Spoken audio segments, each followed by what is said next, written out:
Hello dear students, आज आप लोगों को प्रमेय 6.1 समझाई जाएगी। प्रमेय 6.1 कह रहा है, यदि किसी त्रिभुज की एक भुजा के समांतर अन्य दो भुजाओं को भिन्न बिंदुओं पर प्रतिच्छेद करने के लिए एक रेखा खींची जाए तो ये अन्य दो भुजाएं एक ही अनुपात में विभाजित हो जाती हैं।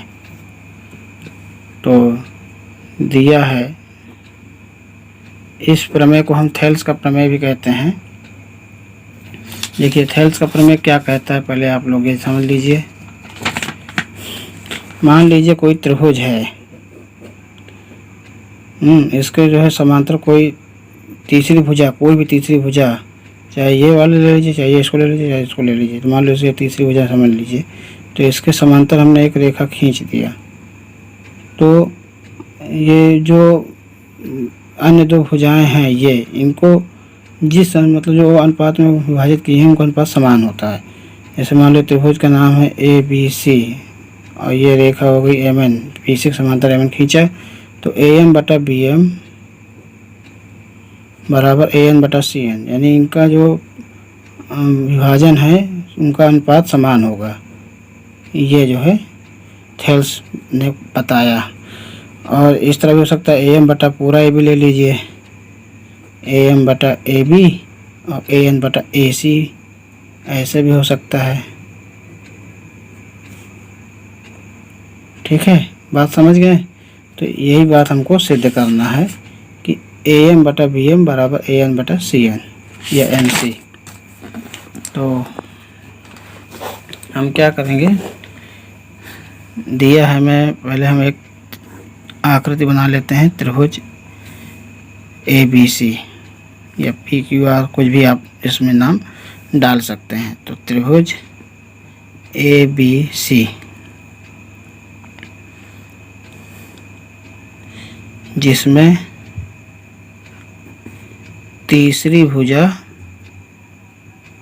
मानो तीसरी भुजा क्या है, BC के समांतर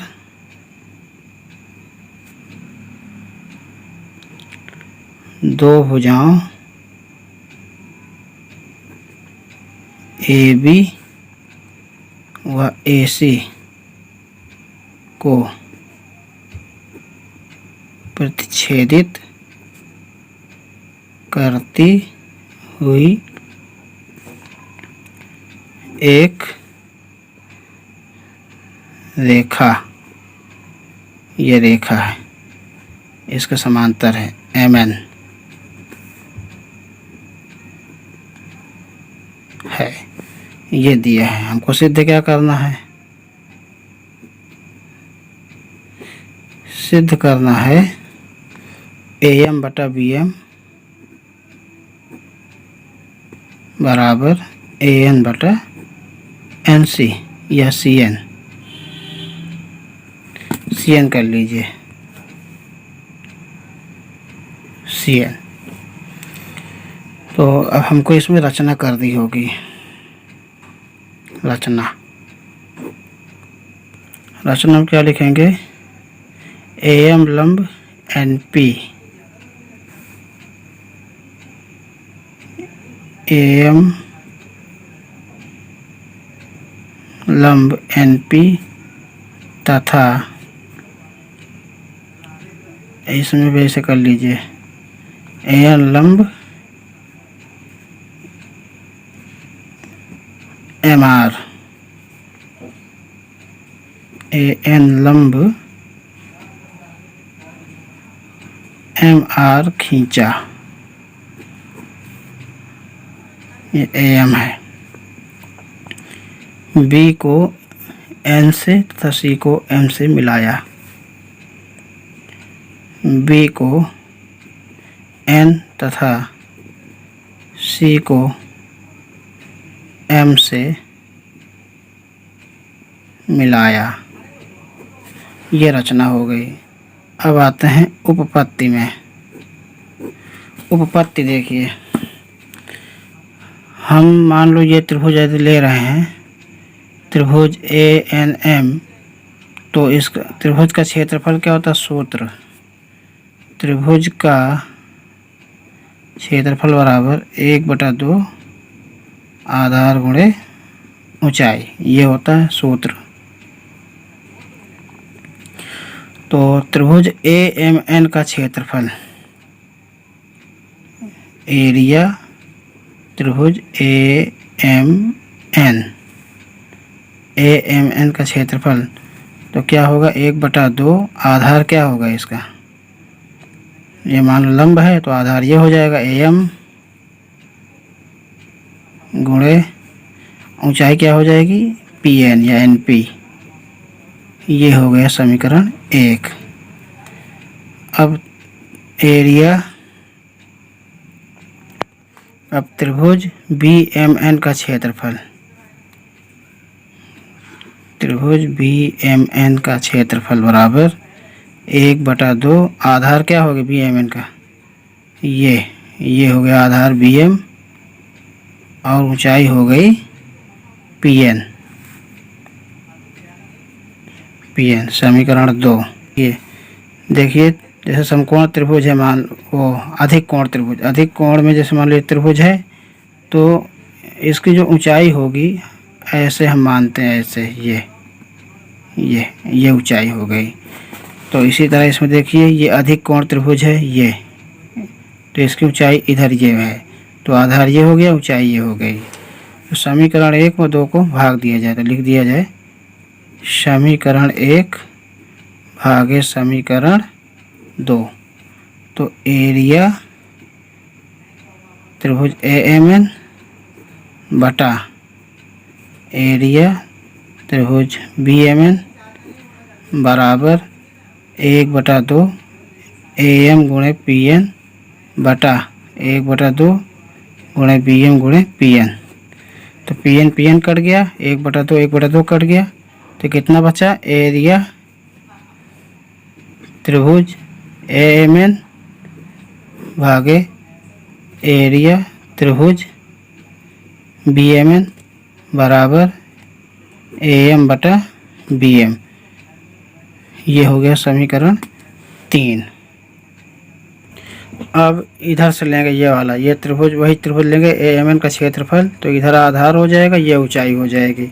तो लिखेंगे त्रिभुज AMN का क्षेत्रफल बराबर 1/2।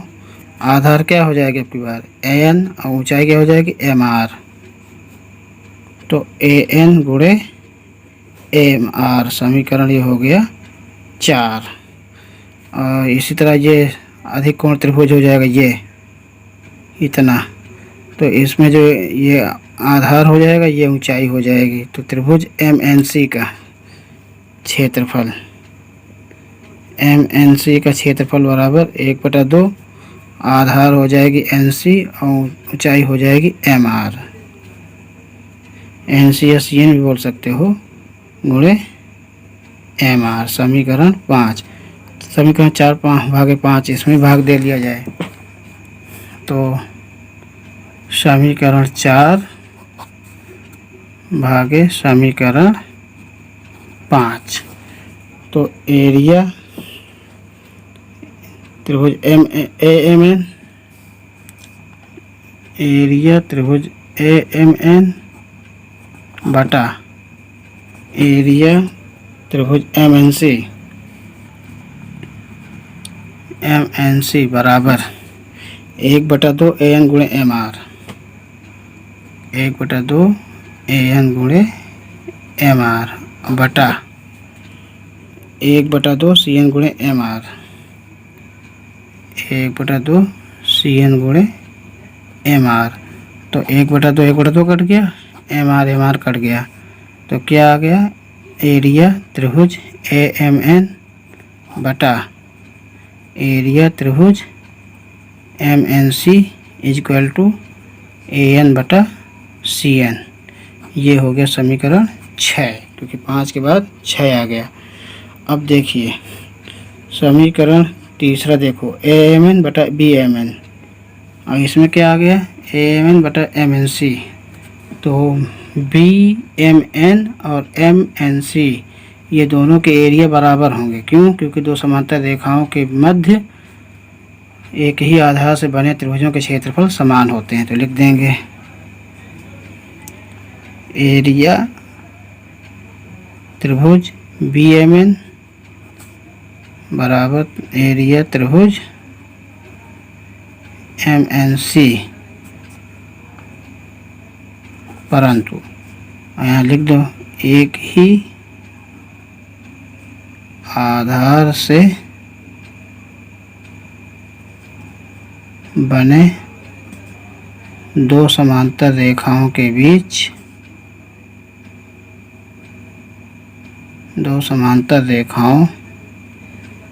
बीच त्रिभुजों के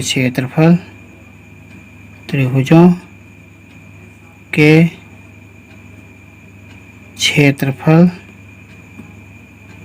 समान होते हैं।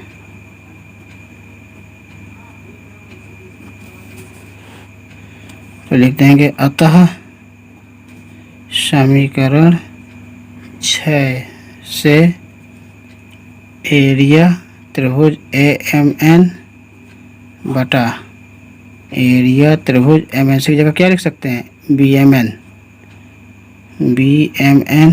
बराबर AN बटा CN। ये हो गया समीकरण 7। तो समीकरण 3 से समीकरण 7 को घटाएंगे तो इधर वाला कट जाएगा क्योंकि दोनों सेम है। तो लिखेंगे समीकरण 3 माइनस समीकरण 7। तो कितना है एरिया त्रिभुज AMN बटा एरिया त्रिभुज BMN। तो एरिया त्रिभुज AMN बटा एरिया त्रिभुज BMN माइनस एरिया त्रिभुज AMN बटा एरिया त्रिभुज BMN बराबर इसका मान कितना है AM बटा BM माइनस AN बटा CN। तो इसमें दोनों बराबर तो कट गए, तो इसका हम पक्षांतर कर देंगे तो कितना आ जाएगा अतः AM बटा BM बराबर AN बटा CN। यही हमको सिद्ध करना था। Hence proved. ये देखिए AM बटा BM बराबर AN बटा CN ये आ गया। तो इस सवाल को आप लोग स्वयं अपने मन से 3-4 बार लगाइएगा तो समझ में आ जाएगा।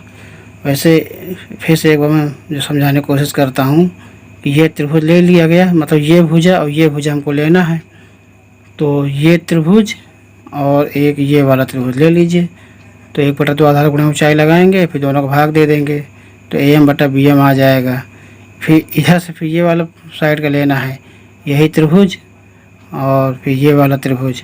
तो इसका आधार ये AN हो जाएगा, इसका आधार CN हो जाएगा, ऊंचाई सेम रहेगी, भाग देने पर कट जाएगी। तो इधर का मतलब अनुपात इधर का अनुपात बराबर रहेगा और ये जो एरिया है इस त्रिभुज का इस त्रिभुज का ये दोनों बराबर हो जाएगा क्योंकि एक ही आधार से और दो समांतर रेखाओं के बीच त्रिभुज के क्षेत्रफल समान होते हैं। इसको दर्शा करके फिर इसका एरिया इसके बराबर कर देंगे, फिर जो समीकरण बनेंगे उनको माइनस कर देंगे तो बस इनका यह अनुपात आ जाएगा। ये बोर्ड एग्ज़ाम में बहुत ही बार पूछा गया है और ये बोर्ड एग्ज़ाम की दृष्टि से बहुत ज़्यादा इम्पोर्टेंट है। अतः इस सवाल को आप लोग 3-4 बार या और अधिक बार लगाइए, तब तक लगाना है जब तक कि आपको समझ में ना आ जाए। यदि आप लोग मेरे चैनल को अभी तक सब्सक्राइब नहीं किए हैं तो आप लोग मेरे चैनल को सब्सक्राइब कर लीजिए, जिससे कि मैं इसी तरह के अच्छे सवाल समझाता रहता हूँ। बहुत ही कोशिश करता हूँ समझाने की, जिससे कि जो भी मैं नए सवाल समझाऊंगा तो वो आप तक मैसेज के रूप में पहुँच जाएंगे, आप उसका फ़ायदा उठा लेंगे। और यदि आप लोगों को मेरी वीडियो पसंद आ रही हो तो आप लोग मेरे वीडियो को लाइक कर दीजिए और अपने मित्रों को भी मेरी वीडियो को शेयर कर दीजिए ताकि उन्हें भी इसका फ़ायदा मिल सके। जय हिंद, जय भारत।